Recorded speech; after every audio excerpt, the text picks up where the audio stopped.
حضرت ابن عمر رضی اللہ تعالیٰ عنہ کی روایت ہے، یہ فرماتے ہیں کہ بنی اسرائیل کے اندر 3 لوگ تھے، وہ سفر پہ جا رہے تھے، راستے میں اچانک بارش کا موسم ہو گیا، وہ ایک غار کے اندر پناہ لینے لگ گئے۔ اس دوران میں غار کا دروازہ بند ہو گیا اور اس غار کے منہ پہ پتھر آ کے لگ گیا اور وہ دونوں اندر پھنس گئے۔ اب جب کوئی بھی راستہ ان کو نہ ملا تو تینوں نے ایک دوسرے سے کہا کہ چلو ایسا کرتے ہیں، دعا کرتے ہیں اللہ تبارک و تعالیٰ سے اپنے ان اعمال کے بدلے میں جو ہم نے خالص اللہ کی رضا کے لیے کیے ہوں، تاکہ اللہ تبارک و تعالیٰ اس کے بدلے میں ہمارے ساتھ کوئی آسانی کا معاملہ فرمائے۔ تو کہتے ہیں کہ پہلے والے آدمی کہنے لگا، اے اللہ، میں نے مزدور کے رکھا تھا اپنے لیے، اور مزدور میرے پاس مزدوری کرتا تھا، میں اس کو مزدوری دیتا تھا۔ ایک دفعہ چاول کا کام تھا، ایک دفعہ وہ مزدوری کر کے چلا گیا اور اپنی مزدوری اس نے نہیں لی۔ جب اس کی مزدوری میرے پاس رہ گئی تو اس کی مزدوری کو میں نے بڑھایا، اس کے لیے بڑھاتے بڑھاتے بڑھاتے بڑھاتے یہاں تک کہ وہ بہت زیادہ ہو گیا۔ جب وہ آیا میرے پاس تو اس نے مجھے کہا کہ میری مزدوری کی تھی، میری مزدوری دے دو، تو میں نے اس کو ایک بہت بڑا بکریوں کا ریوڑ دے دیا اور ساتھ میں غلام اور چرواہا بھی میں نے اس کو دے دیا۔ یا اللہ، وہ مجھے کہنے لگا، یہ کیا کر رہے تم، میرے ساتھ مذاق کرتے ہو؟ میں نے کہا، بھائی وہ تیری مزدوری میں نے کام میں لگائی تھی اور اس کے بدلے میں اتنا سارا کچھ تو مجھے مل گیا ہے، لہٰذا یہ سب کچھ تیرا ہے، نوکر کو بھی ساتھ لے جا اور اس کو بھی لے جا۔ اگر یہ عمل میں نے صرف تیرے رضا کے لیے کیا ہے اور تیرے ڈر کی وجہ سے کیا ہے تو مجھے بخش دے اور یہ پتھر ہٹا دے۔ تو کہتے ہیں کہ فوراً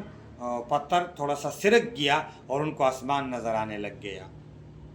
دوسرے آدمی کا نمبر تھا، اس نے دعا کی، یا اللہ، میرے ماں باپ تھے بوڑھے، اور جب میں بکریاں چرانے جاتا تھا، شام کو واپس آتا تھا، بکریوں سے دودھ نکالتا تھا، پہلے اپنے ماں باپ کو پلاتا تھا، پھر اپنے بچوں کو پلاتا تھا۔ ایک دفعہ ایسے ہوا، میں دور چلا گیا، جب میں واپس آیا تو میرے ماں باپ سو رہے تھے اور میرے چھوٹے چھوٹے بچے وہ میرے پاؤں میں رو رہے تھے۔ میں دودھ لے کے آیا تھا، میں نے اپنے ماں باپ کو جگانا نہیں سمجھا مناسب، اور میں نے اپنے بچوں کو دودھ پلانا ماں باپ سے پہلے مناسب نہیں سمجھا۔ تو بچے رو رہے تھے، میں نے بچوں کو نہیں پلایا، یہاں تک کہ میرے ماں باپ جاگ گئے، پہلے میں نے ان کو دودھ پلایا، اس کے بعد پھر میں نے اپنے بچوں کو دودھ پلایا۔ یا اللہ، اگر یہ عمل میں نے آپ کی رضا کے لیے کیا ہے تو آپ ایسا کر دیں کہ ہماری مدد فرما دے۔ کہتے کہ پتھر اپنی جگہ سے تھوڑا اور نکل گیا اور کشادہ ہو گیا، سوراخ آسمان نظر آ گیا۔ تیسرے نے کہا، یا اللہ، میں آپ سے دعا کرتا ہوں، آپ کو پتہ ہے کہ میری چاچا کی بیٹی کزن میری، میں اس کے اوپر عاشق تھا، میں ایک دفعہ گیا، اس کو میں نے زنا کی دعوت دی، اس نے مجھے کہا، نہیں نہیں نہیں، اتنے پیسے لاؤ گے تب جا کے میں آپ کے ساتھ کیا کروں گا، یہ عمل کروں گا، شادی کروں گا یا زنا کروں گا، کچھ بھی۔ تو کہنے لگا کہ پھر میں گیا، میں نے بہت محنت مزدوری کی، محنت مزدوری کرنے کے بعد مال لایا، جب پیسے پورے کر دیے اور اس کے ٹانگوں کے بیچ میں بیٹھ گیا، اس کے ساتھ زنا کے لیے قریب ہو گیا کہ اس نے مجھے اچانک آواز لگا دی، ارے اللہ کے بندے، اللہ سے ڈر اور میرے بکارت کو ختم نہیں کرنا، میرے ساتھ نہیں کرنا غلط کام۔ کہنے لگے، جب میں نے اللہ کا نام سنا، میں نے فوراً خاموشی اختیار کر دی، توبہ کر لی اور میں نے اس کو چھوڑ دیا۔ وہ رقم جو میں نے محنت مزدوری کی تھی وہ بھی میں نے اس کے حوالے کر دی۔ یا اللہ، اگر یہ عمل میں نے آپ کی رضا کے لیے کیا ہے تو آج مجھے معاف کر دے۔ تو کہتے ہیں کہ اللہ پاک نے